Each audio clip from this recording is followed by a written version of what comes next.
Well, good afternoon. How you guys doing? You awake? Well, we're glad you're here with us on Freedom Sunday. Stacy and Leslie on the first two services shared a little bit about what we're doing at noon today, which is to highlight human trafficking and what we're working to partner together to combat that. So with that said, I thank you guys so much for all you do and for your willingness to work together and to come and share. So you guys all welcome Leslie and Stacy.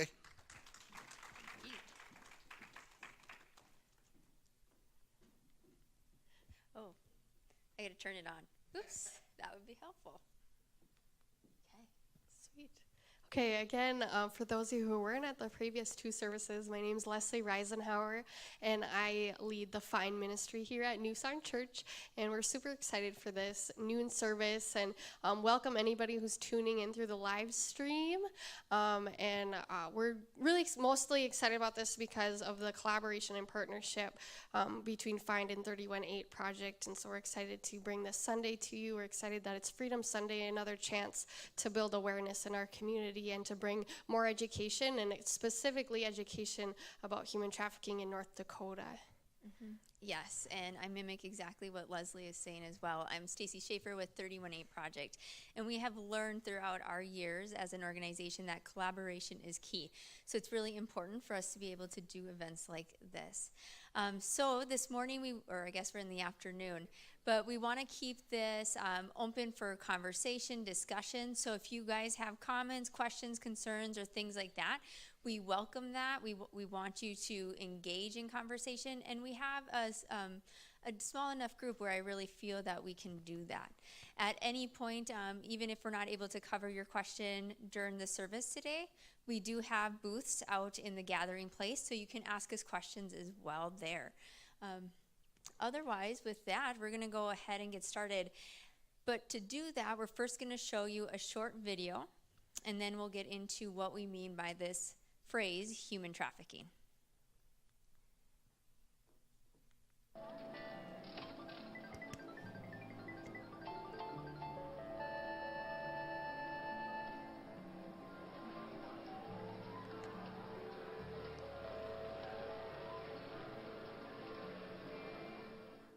I was born and raised in a small town in Southern Oregon, and I was a good kid in school. I grew up in a normal middle-class family. I got great grades. I was really active in sports, and I even graduated a year early. I was accepted into Oregon State University, and I had my dorm room already assigned, and I was really excited to move up to Corvallis. But that summer I got pregnant by my boyfriend, and I had to make a real tough decision whether I was going to keep my baby and unenroll from university or get an abortion and keep it all a secret. And that was a really tough summer for me. After I had the baby, I had some friends that had gone up to U of O to go to college, and they had an extra room in one of their apartments. It was at that time that I met a boy or a guy who pretended to take interest in me. I really thought he liked me, and we got along really well. He was really funny and charming, and he had a nice car, and he always picked up the tab. He had nice clothes. He told me he was a record producer, that he had a band up in Portland, and that's why he frequently went out of town. There's a saying that says, when you take a child by the hand, you take the mother by the heart. And I really think that's what happened for me, because I had this new little girl and this man who showed this desperate attention towards her, like he wanted to really help make this family that I really wanted for my daughter. And he invited me to move in with him after about 6 months of dating, and I was really excited. And I brought him down to Southern Oregon to meet my family, and everything seemed fine until we arrived in Las Vegas.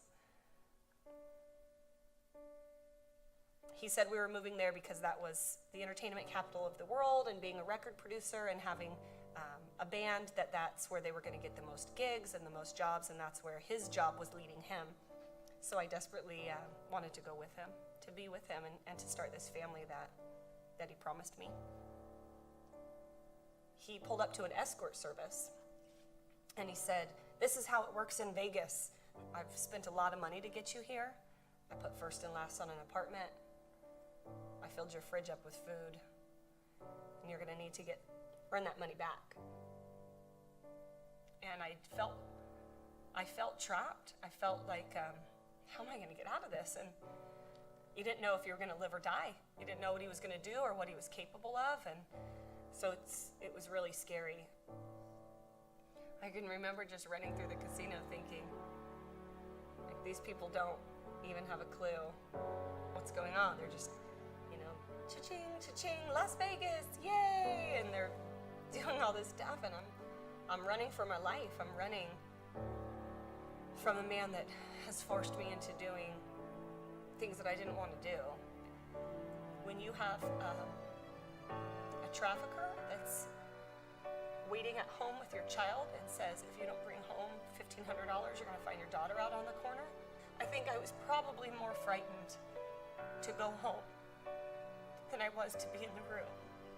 Because if you got robbed, it was your fault for being stupid. If you got raped, it was your fault for not watching your back.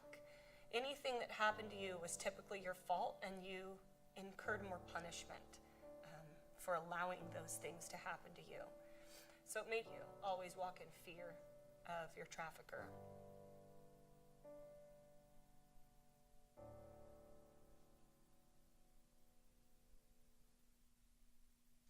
Okay, so that video is a little heavy, but I like to show the video because I think it helps give us a picture of what we mean when we talk about human trafficking. I have met Rebecca on several occasions, and I can tell you that Rebecca is doing quite well. She actually has a nonprofit called Rebecca Bender Initiative. So she's really been able to use her story to create this wonderful organization and has empowered so many other women throughout the United States. But I'd like to open up with that and get your thoughts. What did you think about that video? How does it make it feel? How does it make you feel? Does it coincide with some of the beliefs that you have in regards to human trafficking? And feel free just to yell stuff out. That's perfect. It's frustrating and Mm-hmm. makes me angry. Yeah. I guess I don't even, the conception in my mind, I think generally speaking, is just not that. Mm-hmm. Right. And Rebecca's story is so common as well. It's a story we hear often. We don't always hear maybe the child being involved right away. Usually a child will come later on, but her story is something that we hear quite often. And so I think it's just important that we understand how easy somebody can be brought into this industry. They can really trust somebody, really believe that that person loves and cares for them, and then find out so much later that that wasn't the case at all. So today when we talk about this topic, I'm going to share some cases that we've had here in North Dakota, as well as just other case examples from across the United States. Some of the information I'm sharing with you, I don't do that to scare you. I do it because I want you to really understand the reality of human trafficking. So please keep that in mind as well as we go through this. How many people in the audience are familiar with human trafficking? Okay. Would you say you understand it really well, or you might have just heard it briefly a few times? Maybe briefly. Okay. In between, right? Okay, well, hopefully you can learn a little bit more today. But I just want to start with Genesis 37, verse 12 through 28. And I'm not going to read all that, but my point with showing you this verse is slavery has been around since biblical times. This is not a new thing. We know slavery has been around for a really long time. It just looks different than it did back to biblical times, to the transatlantic slave trade, to today. We also know from Genesis 38 that the objectification of women is also not new. These are concepts that we've read and we've heard about before as well. So we need to understand that this problem that we have today is something that has continued to grow over time. So first, to start with, I just want to break this down. Human trafficking can look like sex trafficking or labor trafficking. Now, there's some individuals that will experience both. They might be forced to work at a restaurant during the day and sold for sex at night. We have seen cases like that here in North Dakota, where people do fall in both categories. So it's important to understand that sex trafficking may be children, teenagers, or adults that are lured in by false promises and usually forced into prostitution. And labor trafficking are victims that are trapped in a cycle of debt, forcing them into involuntary servitude, debt bondage, and slavery. And that's kind of how we define the two different types of trafficking. Now, it's one way that we use to figure out, is this a case of human trafficking? We will use this model, act plus means plus purpose equals human trafficking. This was created by the Polaris Project, and what we'll look at is what happened. Was the individual recruited? Were they transported? By what means? Through violence? For what purpose? Servitude? That'll equal human trafficking. So that's one way that we're able to determine, is this a case of human trafficking in the work that I do? Now, human trafficking can occur anywhere, and I really mean that when I say anywhere. I went to grad school at Hamlin University, which is in St. Paul, and I'll never forget one case that always comes to mind involved one of our schools in St. Paul. And what had happened is a trafficker had trafficked a young girl about 14, 15 years old. He was having her go into schools to recruit other girls. So one of the particular cases, this one girl befriended another girl at the school. And she kept asking her, I want you to come over for a sleepover. Why can't you come over for a sleepover? And she was very, very persistent. Her parents finally said, you know what? If we can meet this girl's parents and everything looks okay, you can have a sleepover. So this particular trafficker was portraying himself as a single parent. He's a single dad just trying to raise his daughter. And they felt like everything seemed pretty normal when they met him. They didn't have any red flags. Nothing really came up. So that Friday, their daughter went over to this other girl's house for this sleepover. The next morning, the parents woke up and they just had this feeling like something was wrong. So they called over to that house. Nobody answered. And so they got in their car, drove over there, and the house was abandoned, and their daughter was gone. So that's how quick some of these cases can happen. But that's why I mean human trafficking can really occur anywhere. Examples of slavery. So where is this happening? What are the industries that might be impacted by human trafficking? Well, looking at commercial sex, prostitution, massage parlors, truck stops, pornography, fake modeling agencies. Here in Bismarck, we had an individual going to the mall, following young girls and trying to convince them that they could be models and telling them, hey, I have a photography studio at home. So all you have to do is just come with me to my house. I'll take these pictures and then we'll get your career started. That happens right here in our community. Labor trafficking, where we see it more so in North Dakota, you're definitely going to see it when it comes to like nail salons, restaurants, but even our agriculture industry. We have a lot of people who are actually trafficking on honey farms, dairy farms, things like that. So it is all around us. Organ removal or organ trafficking, we won't get into that too much because of time today, but that is another type of trafficking. This typically happens a little bit more in underdeveloped countries. You will have somebody who will go to a country, offer $1,500 for their kidney. Kidney is the most trafficked organ. And a lot of times they will sell that kidney because if you are living in a community where you have absolutely nothing, $1,500 is a lot of money. And they will have the surgery, probably not done by a surgeon, and then that organ will be trafficked to somebody else who probably paid $200,000 for it. Might have an idea of where it came from, might have no idea of where it came from. So it's a whole nother industry out there that we don't talk as much about, but in the past couple of years has kind of started to rise to the surface. Who are the traffickers? Anyone, right? Anyone can be a trafficker. I think sometimes we have this vision in our mind of what a trafficker looks like. And maybe it's somebody who's running a gang or some large criminal network, that's going to be our trafficker, when that's not the case. I have seen doctors traffic patients. I have seen boyfriends traffic their girlfriends. That's actually one of the most common ways.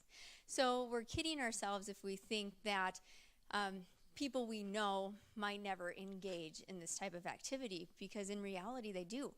50% of the people that are trafficked by people they know. We have one example in North Dakota where the trafficker was a father selling his daughter for sex. It started by first selling it to his friends, and then realizing he could make a good profit, and then started marketing her on a bigger, wider base. So that's the kicker with this, is often it's literally 50% are people that you know, which also makes this challenging too, of why is it so difficult to walk away?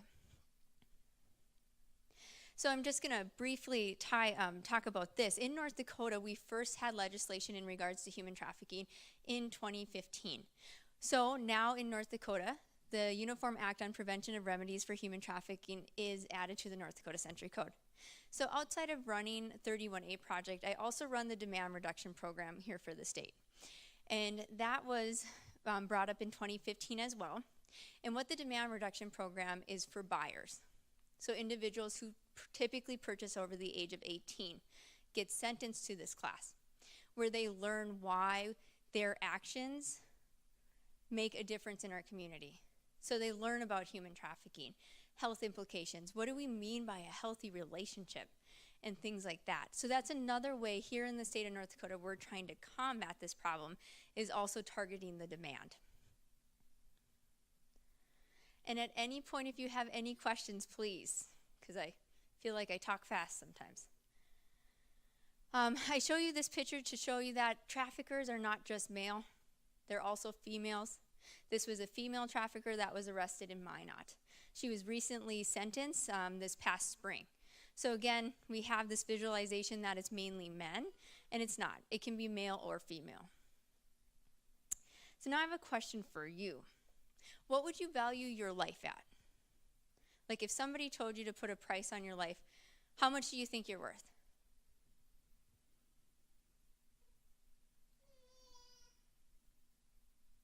Could you put a value?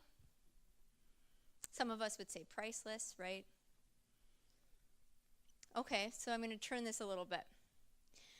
If somebody is being sold for sex, what do you think the average price is for somebody being sold for a sex act? Or even sold to another person. So a trafficker might sell their victim to somebody else. What do you think that average price is? Anybody have a guess? Couple thousand? Okay.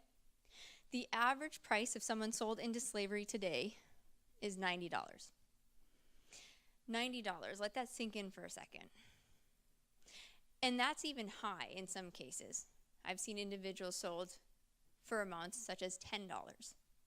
Now, when we look at 1809, the average person sold into slavery was sold for $40,000. Either way, it doesn't make this right at all. But what is this telling us about human life? Yeah, our value, it continues to decrease. Why is this? Well, first off, it's easier to move people from place to place. It used to be difficult to transport people. Now it's relatively easy. Also, population growth. There's so many people. Traffickers see this as an opportunity. If this isn't working with you, I'll get rid of you because there's somebody else new out there that I can get access to. So we also have that to consider too, that makes this a difference when we look into that amount. Some other stats, it's really hard to track human trafficking. So keep in mind that these stats, it's probably lower when we think of the industry as a whole. But on average, on a yearly basis, this is a $150 billion industry. A couple of years ago, human trafficking was bringing in more money than Nike, Google, and Starbucks combined on a yearly basis. I think all of us have used those companies in some way, gotten a Starbucks, you use Google probably every day. And it's hard to imagine that an industry such as human trafficking was making more money than those three companies combined. It's estimated that there's about 45 million slaves in the world today, but again, keep in mind, we don't have people just coming up and saying, I have been trafficked. That doesn't happen. And because of that, it's really hard to say how many people are really enslaved in the world today. This is also considered to be the fastest growing criminal industry. So these stats here are specifically for sex trafficking. The average age of entry into or someone being trafficked is 12 to 14. Average age. So we know that there's people who have been younger, also people who are older that are being trafficked. A pimp typically keeps 4 to 6 people in what he would call or she would call their stable. So often a pimp refers to the amount of people they have as 6 horses in my stable, right? Meaning like I have 6 people in my stable. On average, they make $200,000 a year per child in sex trafficking. So think about that. If I'm making $200,000 just off of one person, maybe I get a little greedy. Maybe I think this isn't a bad industry. I'm doing pretty well. And you can see where this mindset quickly changes for people. And they forget to think about the fact that they're selling humans. This isn't a product, they're selling human beings. But they see it as just another object because they see the dollar signs that are coming in from it. Now, once somebody is trafficked, the average lifespan is about 7 years that they are able to survive. And a lot of it has to do with what they're fed, the diet. They're expected to sleep or engage in sexual activities 10 to 12 times a day. So all of those things combined, there's no way. It would be very, very hard to live a relatively long life after experiencing something like that. Here are a few apps as well to look at if you have children or just to monitor. We have these out on the table out there too. They're just some handouts to be aware of. And here are some hotline statistics. So this is from this. These are calls that have happened in regards to human trafficking across the nation, put on by Polaris Project. But then we'll look at North Dakota. So this map needs to be updated because we've actually had quite a few more cases this year than we did last year. So this will have to be updated, but this is where cases of human trafficking has occurred. So as you can see, it's small communities as well as large communities. So I sometimes think that we have this thought it's just happening in these really large communities, when in reality, it can be a town of less than 1,000 people where trafficking is occurring. Okay, so I wanted to show you the difference of how do people get access to this? If I want to purchase somebody, how do I do it? Well, one way that it used to be done was using Backpages. Backpages was shut down this past spring, but now there's several websites out there that have a similar look to Backpages. They're not called Backpages, some are called like iBackpages, and then of course there's other sites out there. But I do this to show you, here's a slave ad from 1829, and if you look on to the further side, that's what a slave ad would look like today. So you're probably thinking, what? This doesn't really make sense. When you click on one of those links, a picture will come up. That is the person that you can engage in a conversation with and set a price to purchase them for some type of sex act. Now, the person you are talking to is typically the trafficker. It's not the individual themselves. The other problem with sites like this is majority of the pictures on there are of individuals, children under the age of 18, which is another problem, which is why people fought so hard to get that site taken down. But why is this important? So when we do our sting operations, ads like this are what are placed. And then on the other end, it's usually somebody, a law enforcement officer, that is responding to the person that's clicking on the link. So here's an example of how it looks like. There was a male who was in his 30s, and this happened in Williston. He went to Backpages, clicked on an ad, started engaging in a conversation, said he was looking to purchase a 12-year-old. And they said, yeah, you know, we do have a 12-year-old. And he's like, okay, if you have a 12-year-old, do you happen to have a 10-year-old? Because I'd rather purchase a 10-year-old. And they said, you know, we do, but she's not ready, so we think you'll be much happier with that 12-year-old. So they fixed a price and a place to meet the next day. And sure enough, the next day he showed up with the cash that he was going to pay them, but he was welcomed by law enforcement instead. So that's how some of these sting operations look like. You might have remembered Operation Guardian Angel, which was a sting done across the nation as well as in several locations here in North Dakota. Okay, so children. Among the diverse populations affected by human trafficking, children are at particular risk to sex trafficking and labor trafficking. I share that because we really do have to think about our children when we talk about human trafficking. Some of the photos that you do see, these are photos when I was in Guatemala. We noticed that there was garbage dumps. People would often kidnap kids, traffic kids, force them to work in garbage dumps to pick up garbage and then sell the garbage. So this was very common. And some of the photos are photos that I was able to get as I was working in Guatemala. So what are some risk factors? Okay, poverty, yes, right? We know that that can play a role in human trafficking. Prior abuse or neglect. Children who have been part of the welfare or juvenile justice system. Homelessness, mental health issues, feelings of rejection. When I talk to schools, one of the biggest things I tell them is we have to be there for other people. We need to be that other person's friend, because what we know today is on average, people feel like they have 3 to 5 people that they can really trust. When I talk to kids, I'm lucky if they can name 3 people that they feel they can really go to if they're in trouble.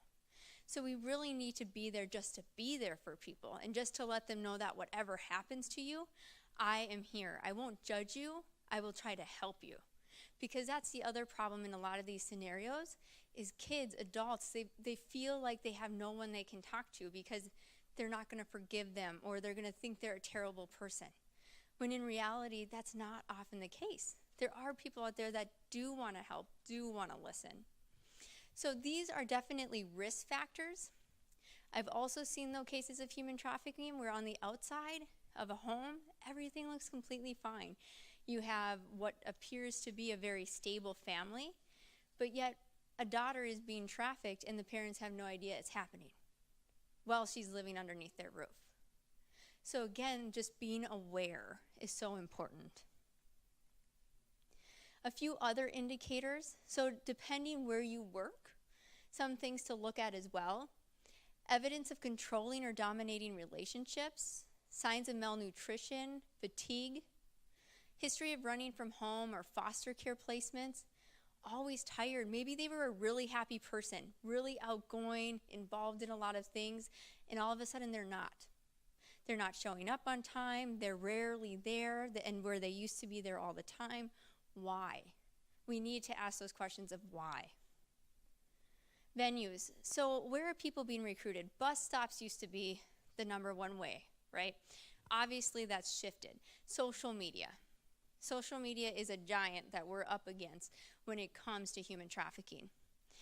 I often tell people, don't just add people so you have the most friends online. Who are the people you're adding? Who are the people you're talking to? You need to be aware of that before you just add people. Traffickers will often prey on vulnerable people, right? So if on Facebook I have, my parents are terrible, nobody likes me, I have no friends, well, I'm going to be your friend, right? That's the mind of the trafficker.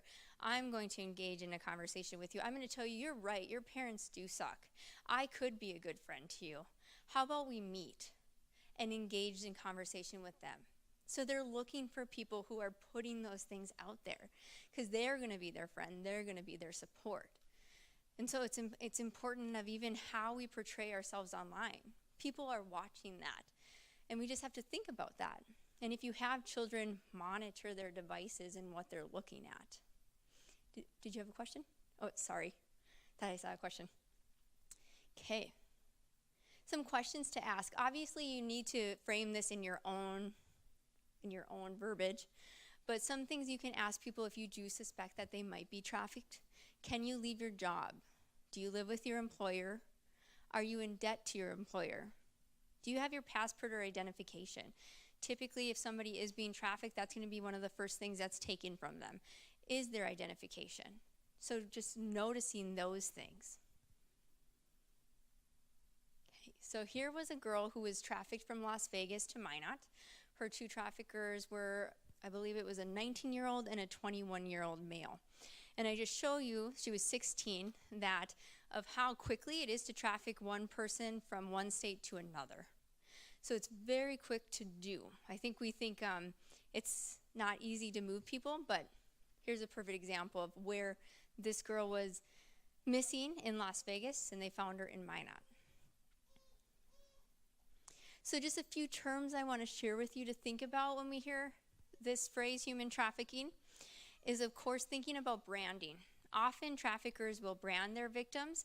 It's a symbolization to show ownership.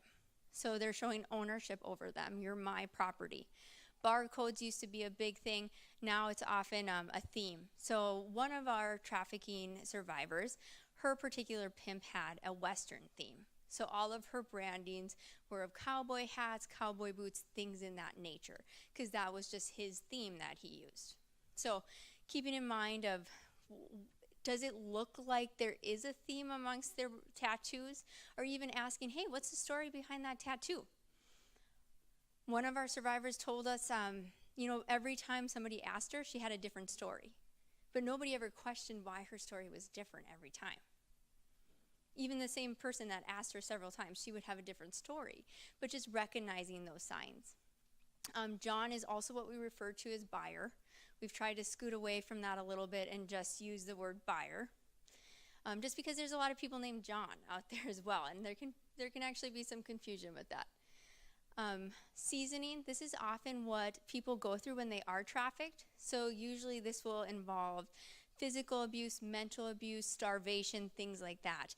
And this is really to show them that if you try to leave, this is what's going to happen to you, or this is what's going to happen to your daughter or your son. And then circuit is what I meant by moving people from place to place. So we have a Minnesota circuit. There's other circuits across the nation, and really it's just moving people from place to place. So there's designated stops within that circuit where people are being trafficked from place to place. So that's just a few of the terms. Here are some of those brandings I was talking about. So we do have, what's great, we even have some tattoo artists here in North Dakota, right here in Bismarck, who have actually volunteered their time and resources to change some of people's brandings to things that they want. Because we know it's really hard to remove some of these tattoos, and some of them are so large. So what some tattoo artists are able to do is at least change it to something that they want, which maybe you can't remove it, but at least it's something you chose versus something that somebody else chose for you. So that's one way we're able to help. But as you can see, the barcodes, it was a big trend. And then they shifted away to having like the pimp's initial, maybe he has a nickname, things like that. So that's typically what we see with brandings. And sometimes it might just be this small little design. So it doesn't necessarily always have to be a really, really large tattoo. What victims want you to know. So we were working with a group of victims, and it's often very difficult for them to be able to get in front of a group of people and tell their story. And to be quite honest, it's very traumatizing to do that. So something that they asked for us to share. Think about things from our point of view. Never say you understand because you haven't been there, but still try to put yourself in our shoes. Language counts. The words you use make a difference. Calling us prostitutes hurts us. We may act hard, but we have to have the wall up for survival. Deep down, we know we need help. We need more information about your services, and we need it to be in places where we can see it, whether it's public restrooms, bus stops, shelters, clinics. I tell you, when I always carry with me some magnets and just brochures, and no matter where I go, I travel quite a bit for work. When I go to a restroom, I pin up a sign. I set it there. If somebody has to remove it, that's fine. But at least I know I left it there, and hopefully someone will be able to see it. So just doing those small things can really make a difference. And what can you do? So now you have a little understanding of what we mean by human trafficking. And sometimes it's really difficult to take a step back and figure out what can we do. And there's little things you can do, such as where are you buying your food? Where are your clothes coming from? Just researching that, making sure that they're coming from a fair trade source or somebody who believes in really good business ethics. Education, continue to educate yourself, whether it's through 31A Project or Find, or read books, documentaries. There's so many great ones, and we have lists out there for you to look at. And just hosting your own discussions. If you're part of a book club, maybe your next book is on human trafficking. If you have little kids, I'm Little Red is a great 10-minute film I'd be happy to share with you. It's based on the premise of I Am Little Red Riding Hood, but they use the wolf in there. He's actually portraying what a pimp would be like. But you're able to actually break down the content and have a conversation with your children about what we mean when we talk about human trafficking. Because sometimes this can be really difficult to break down, even for adults, let alone a 10-year-old child. As a faith community, utilizing tools and roles offered to further awareness, understanding of human trafficking. So we actually have, I have some and Leslie has some as well. Shared Hope International has a faith toolkit. So if you want to do a Bible study on it, if you want to give a sermon, we actually have sermons that you can give, movies you can show, and it's targeted for women, females, youth, as well as just church leadership. So we have different resources that you can utilize that way. And then, of course, continuing to partner with local organizations, hosting discussions at your home, as well as even hosting a candlelight vigil or prayer gathering for those impacted by sex trafficking. So those things can make a difference, but you're making a difference already just by being here today and hearing this information on human trafficking. So before we open it up, if you have any quick questions, I want to leave you with this quote. No one can do everything, but everyone can do something. So even though this might seem large and how can we really make an impact, we are just by hearing the knowledge and spreading it and educating other people. You're already making a difference. So please keep that in mind when you think about this and how big it is, that just by you sharing the information with other people, you are making a difference. Okay, so with that, does anybody have any questions? And I know Leslie is here as well and can answer any questions too. I threw a lot at you. Yes. Say you're in an airport or restaurant or something, you see something Yes. odd, like what, you know, that hotline, Yes. what are you going to get on the other side of it? Yeah, so the hotline is always a great number to call. There's literally, it's staffed 24/7. So the human trafficking hotline or call law enforcement. I would start with law enforcement and then I would do the human trafficking hotline is what I would recommend that you do. So always call law enforcement. Even if you think, I don't know if this is really a big deal what I'm seeing, it's worth it to call and have them at least check out the situation. Other things you can do if you're at a restaurant, this has happened several times in Bismarck, you see somebody leave and you do have this feeling that something's wrong, write down everything you can about the two people that left. So we had a situation where there was a much older male with this younger girl who looked distressed, couldn't make eye contact, which is something that traffickers often teach their victims is you can't make eye contact with people. So she couldn't look, she was in tattered clothing, was shaking, was literally scared. And they left and nobody took down any information like what was his license plate, what type of car was he driving, things like that, because we can report that to law enforcement. So those things might seem so minor, but it's not. It makes a really big difference in these types of cases. And just because you think somebody else is probably called, the fact is they probably haven't. So be the person to make the call and to report it. And it's okay if 10 people do. If 10 people do, that's great. But that doesn't always happen. We're lucky if one person will call and make a report. And what we also have found, like with the situation with the mall, several people had called our Bismarck Police Department to file complaints about this. And so then it became a consistent theme and we could look further into the case. So it's important. Thank you for saying that or asking that. Yes. Yeah. So I'm trying to remember actually. Right. So I think Rebecca actually, I think she ran away if I'm correct. But one survivor I work with, she still had enough leeway with her trafficker where how she finally got out. She actually said she was going to visit a relative and she never came back. But she doesn't remember doing that. Like to this day, she still doesn't really know how she got out. So I think that happens often too, is because a lot of times with trafficking as well, drug addiction ends up coming and following quickly too, because people will revert to that, numbing themselves to what they have to go through. That's their only way they can survive. So then you also have that. So coming out of trafficking, sometimes you actually don't even know how you got out.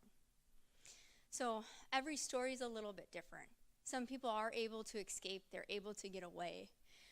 Sometimes people are able to intervene and jump in soon enough and help them that way as well.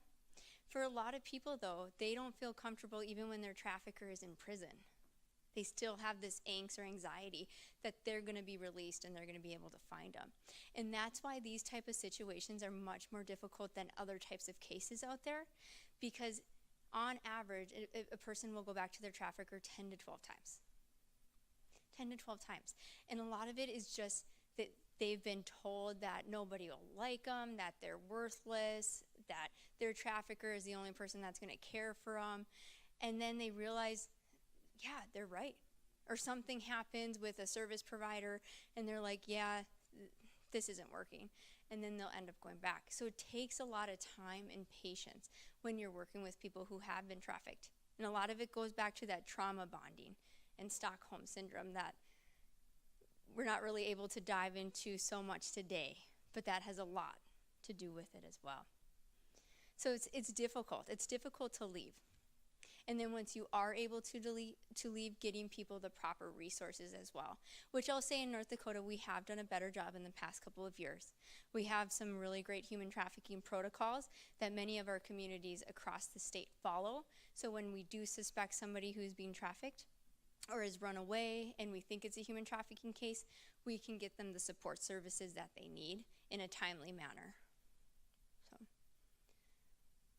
I know that doesn't answer it clearly, but I'll tell you, human trafficking, nothing is really clear when we work. It's when we think we have kind of figured it all out, there's still something new that happens that we didn't expect to happen.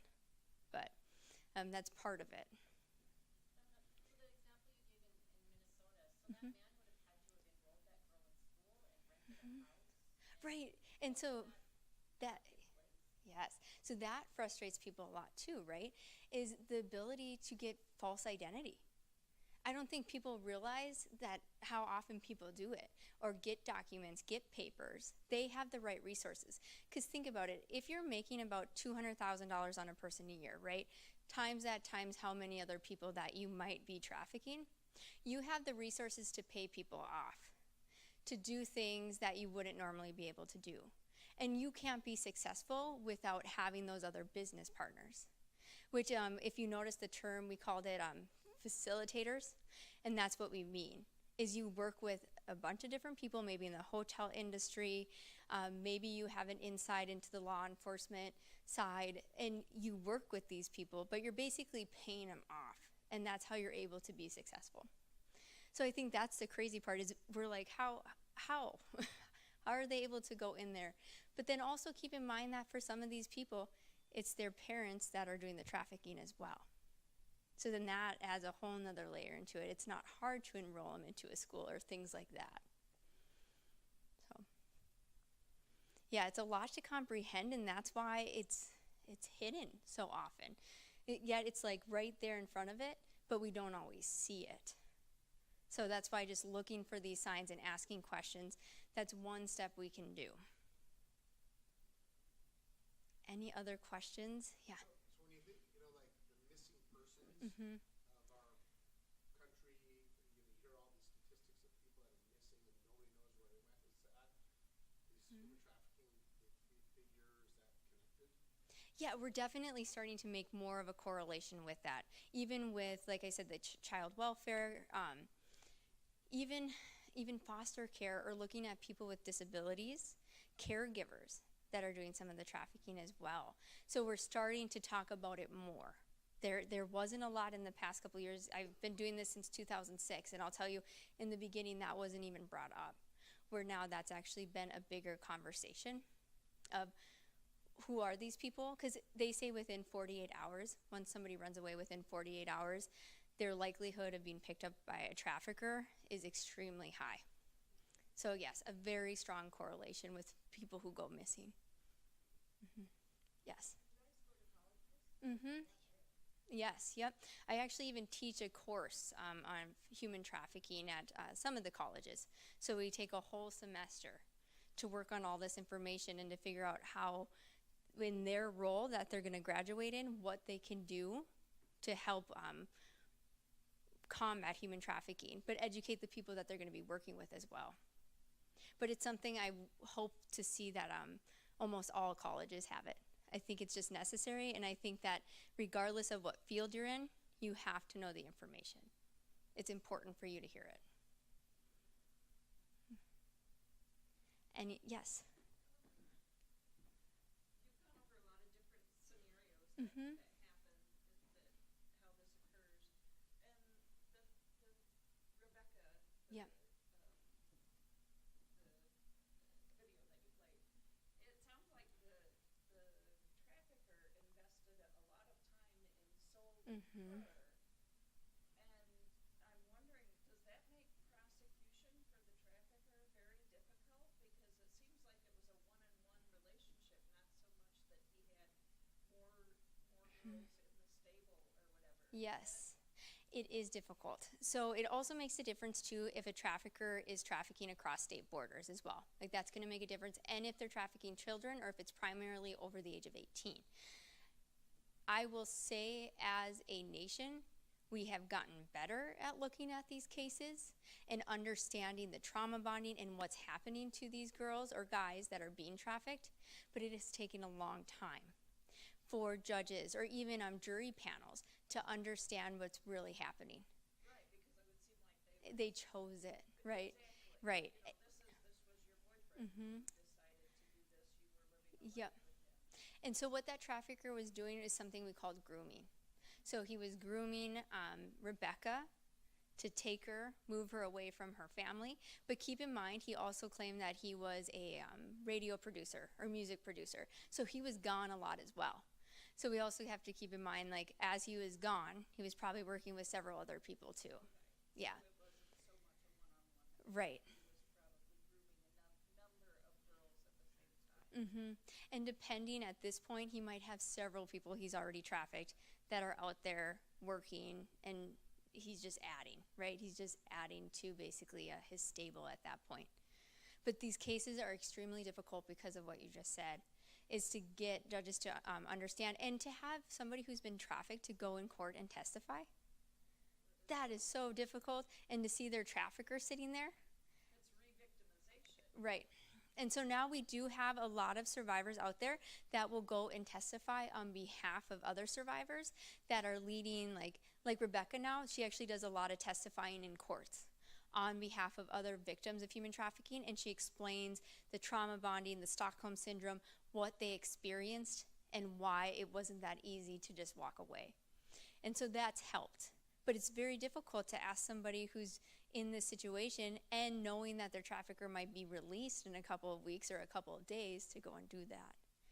So as though a nation, I feel like we've gotten better about talking about it than we were a couple years ago even. I will say, though, there's still 26 states out there where if you're under the age of 18, you can be arrested for prostitution. So that's a problem, too, changing our laws as well, because no 15-year-old should be arrested for prostitution. Like, that's a problem in itself. And as well as people who choose this, I can tell you in North Dakota, 99% of the people we have worked with have not chosen to be trafficked or have not chosen prostitution. They have been forced into prostitution. From a national average, about 90% is what we see are forced. They don't choose. So it's important to understand those statistics as well. Yeah.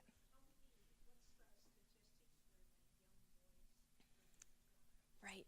So we don't have an exact statistic for younger boys, but I can tell you it happens often. We say 50% of people trafficked are children, and then we say on that higher scale that 80% are female. So we know it happens, though. There are literally countries where that's their main market. People go there to purchase a little boy. That's their specific niche, and people will go and do that.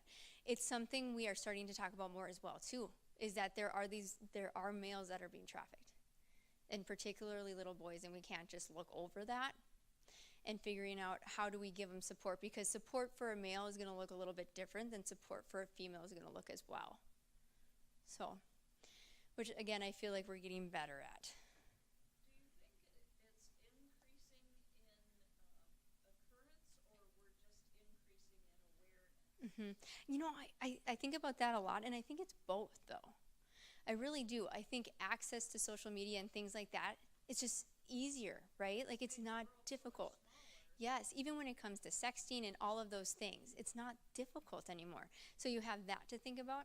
But I do think because we are becoming more aware as a culture and society, that we're starting to identify in it more. So I do think it's kind of a combination of both of them. And I apologize, I went over time. I can already see that. But thank you all for being here, and I know Pastor Kurt is going to close out the service, but we will be here if you have any other questions. And just thank you for being here and listening. It goes a long way, and I know both Leslie and I appreciate it. So thank you. Let's thank these guys for coming up and sharing, and for all their hard work and awareness that they're raising. You know, a couple of things that sticks out in my mind when you were presenting here was there's a couple of Bible verses that stuck out in my mind. One of them is in the book of Romans, the first 2 chapters of the book of Romans. It talks about how a conscience can get severed so that things that you shouldn't do, you do. So these people that are doing these trafficking, it's like, it's hard for us, I think, to get even and say, how could somebody even think about doing this? How could they connive and strategize and budget and plan and to work so hard to get somebody trafficked? It's just so hard to wrap your brain around. But that's why the Bible says if your conscience gets severed, you can do all kinds of crazy things. And then in the other verse that stuck out to me is in Revelation chapter 18. There's a series of verses in Revelation 18, and it talks about before Jesus comes back. There's this long list in Revelation 18 about things that are being bought and sold. And it goes through this list, cattle, and it goes through anything you can think of, vegetables and lumber and all these things, gold and silver, and it goes through this real long list. And the last 2 things on the list of least amount of value before Jesus returns is human bodies and the souls of people. How severed can a conscience get where, as you say, somebody would traffic a person, a human being that has a soul? And yet, this is what we're seeing. And to see the increase and the increase of trafficking and the decrease of the value since 1809 until now, we're seeing prophecy happen in front of our eyes in this context of human trafficking. And so how close is Jesus coming back? Well, I don't know. He could come back before I finish the sentence. But he didn't. So we have work to do, right? We have work to do. Pray, pray, pray. Call. One thing I did, and I would encourage you all to do this, as I took that 800 number and I put it in my phone. Trafficking hotline 1-888-373-7333. I just put it in there because you know what would happen to me, I'm sure, is I'd be walking down the road, see something, and I wouldn't know who to call. I'm glad you said that about call local law enforcement, because everybody knows 911 nowadays. Remember there was a day when 911 didn't exist? How many of you know your local law enforcement number without 911? Maybe a couple of us, I think it's 223-1212, I think, if I remember right. But if you're in another city, 911 is a beautiful thing to just boom, boom, boom. And so great practical application. Check out their booth.